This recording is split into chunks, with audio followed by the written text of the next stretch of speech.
trying to manage operations in an environment that is so fast paced, you always need kind of more than you can have, and not just for operations, but kind of in any area of the business, and a macroeconomic environment that can be difficult, especially as folks are having a harder time getting investors, or getting their next round of funding, or getting debt. Maybe debt comes at a higher interest. Maybe founders and operators are trying to avoid dilution. Money isn't as easy to come by as it may have been in the past, but certainly it's important and critical for founders and operators to be creating their business in a responsible way. Making business operations that are effective, efficient, that are scalable, making their company a place that people are comfortable working in. They feel like they know what their job is, they're compensated fairly, there's market data that's utilized, there's systems and processes in place.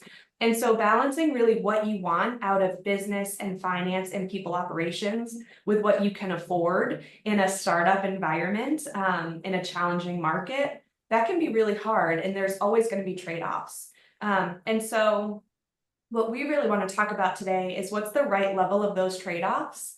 What are the things that you should definitely do? What are the things maybe you can afford to skip? I know we're going to dive into a little bit on staffing, right? So who's going to do this work? Should you be using freelancers, fractional resources, full-time hires, or maybe technology in a world where technology can do more than it ever has before? Maybe an additional person isn't always the answer. Maybe it's something that a platform can do. So that's really the goal of what we're trying to talk about and the spirit of our conversation. So with that in mind, Kristin, maybe we'll start with you. Could you kind of help us just to understand the role of business operations within startups and growing tech companies that you've played in the past, and kind of where your area of expertise lies? Well, I think you hit the nail on the head around scalability. Should we think about this term particularly when we're helping clients to evaluate, when should they hire, who should they hire, is that concept of should they build it, in other words, should they build up their people internally? Should they go outside and buy it? Should they borrow it? I mean, there's like 6 different B words, but I won't trouble you with all of that. But that's really the effort that we want clients to truly evaluate, and not to put anything off the table, but to look at all of their options and make the best decision. I think a lot of folks have some natural tendencies to, oh, it has to be a full-time employee because I have control over that person. And they put blinders on, and they may not necessarily recognize, gosh, you know what?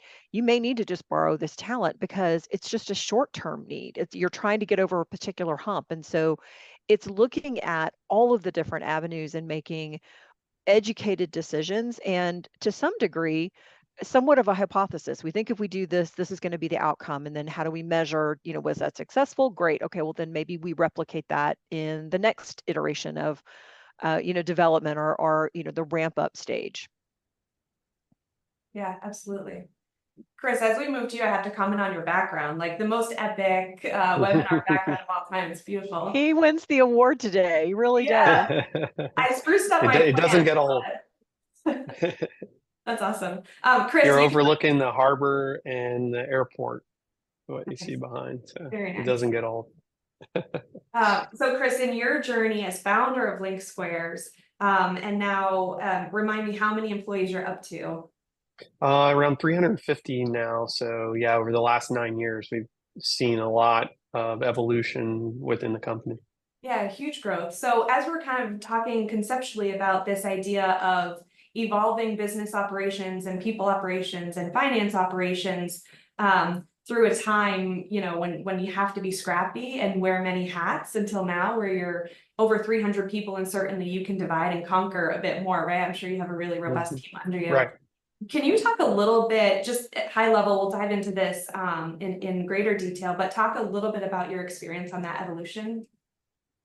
Yeah, so I think there's a couple different areas worth talking about. Maybe high level, I would say part of the operations piece is what we call now G&A, right? Which is finance, legal, HR, IT. Normally, you're going to have like, eventually probably have, series seed, you're going to have one or two people doing all of those things. Maybe before that, if like LinkSquares, it was just the founders sort of getting our hands dirty and doing bits and pieces of that as we could see fit. And certainly, having a good co-founder that has a good, complementary skill set that you can divide and conquer on some of that stuff is important. The second piece I tend to think about is business operations, which is actually like the operations of serving your customers. Not necessarily, maybe it's part customer success, maybe it's part implementation, maybe it's some of those things as well. So we tended to kind of split that up. And over time, we certainly and would recommend folks to, as a founder, like definitely do that stuff yourself, at least for a little while, because what you're going to learn is how it works, how you would like for it to work long term, but also what skill set you might want to hire for eventually, and the type of person, the type of background that may fit for that particular role. So, and without having done it yourself, you're kind of going to be like in the dark trying to figure that stuff out. I think I've seen folks kind of tend to push that off a little bit early without having gone through that process. And what happens is you become really detached from what's going on there.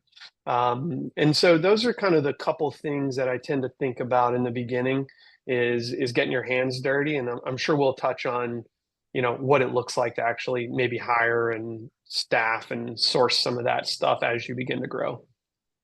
Yeah, absolutely. I think to your point, that idea of succession planning is really critical. Not necessarily say, hey, if I can't do this anymore, who's going to replace me? But as a founder or even early stage operator, you need to understand that your organization will grow. And a lot of what's on your plate now needs to come off of it in order for the organization to grow, the company to grow. You need to yourself. So as part of that succession planning, it's kind of saying, okay, I can get this done today and I can do it kind of the way that I'll figure out how so that it gets done. But then thinking about that profile of how could this be done better and what is the business outcome really that I need, and finding kind of the expertise to hand that over and say, this is what needs to happen. Here's how I've been doing it. What's actually the right way to do it? You own that. Have somebody else figure that out. And oftentimes that could be a system, right? So that doesn't always necessarily have to be a person that can do that. Right.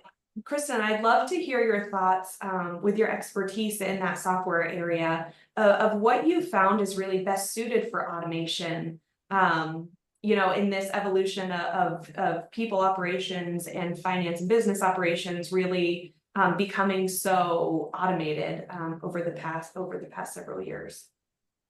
It's an interesting question. Primarily, when we think about the automation, where we might want to look at tools versus people to backfill or to fill a need, it's that sweet spot. It's that, there are times when I wish we had a crystal ball to know, like, when do you become less efficient? And this whole topic is around operational efficiency. When do you become less efficient? And so therefore you need to outsource that somewhere. So when I think about, from a people perspective, a couple of things tend to come to mind. Top of the head would be, some applicant tracking, where you've got some methodologies for ensuring some consistency. You're not chasing paper or who's on first kind of concepts. It's really a very streamlined approach, so that becomes very efficient, particularly when you are hiring for critical roles or even roles that have a high volume. We see also the ability to use onboarding technology so that you are efficiently, when you find these great people, that you bring them onto the system. Again, the mantra that I have in my world is consistency. So you have a consistent approach, which equates to efficiency. It creates the right kind of experience. I mean, one thing that creates inefficiencies is, spending lots of time on finding people and then having them leave because their experience journey, joining your organization was clunky, or it felt haphazard. And so we see a lot of systems approach related to that. I think probably the third area would be around benefits and payroll. And I do see a lot of startups who continue to do their own payroll, do their own tax filing. And so, there's a particular expertise around that. And I think, as I look at organizations, it's probably the first one that they look to automate is how do we get there?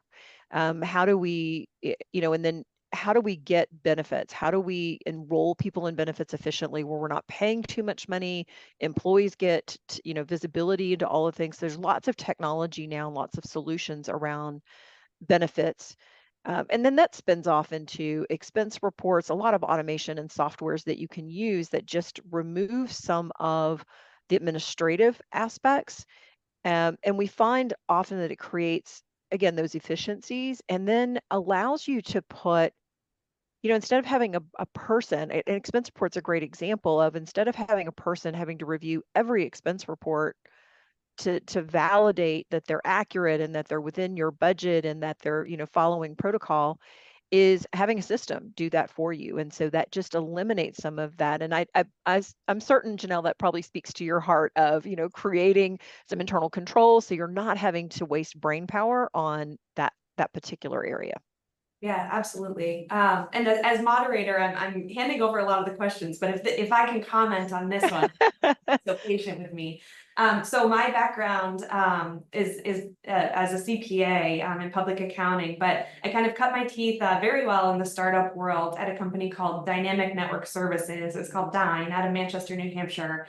Where we learned all these startups and high growth lessons, some the very hard way. Some we got to do things a few times, a couple different acquisitions or debt or equity raises that we could do it smarter the second time around.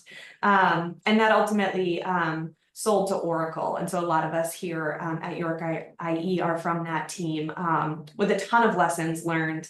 I think that to your point and kind of grabbing from my experience there, that consistency enables efficiency. That's really where a lot of this scale can come from software. I think that there's a tendency for folks to be like, especially really technical founders and Chris, let me know if you agree or disagree here, but to say, I don't know anything about that. I don't know HR. I don't know finance. I don't know how to run IT org or whatever it is. I'll just get someone that knows it. And so you end up hiring a person just because there's an unfamiliarity and you just need it offloaded.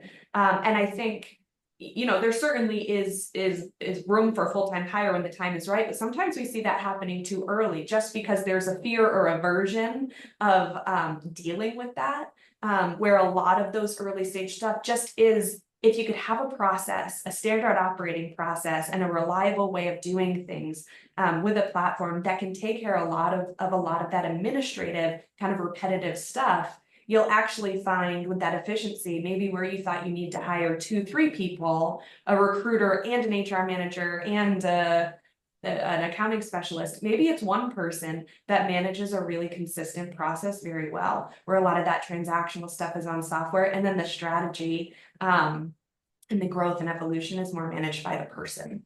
Those higher value activities, ultimately, what you want is a person doing that, and the lower value, trying to offload that to some degree to automation and systems. Yeah, absolutely. Yeah, I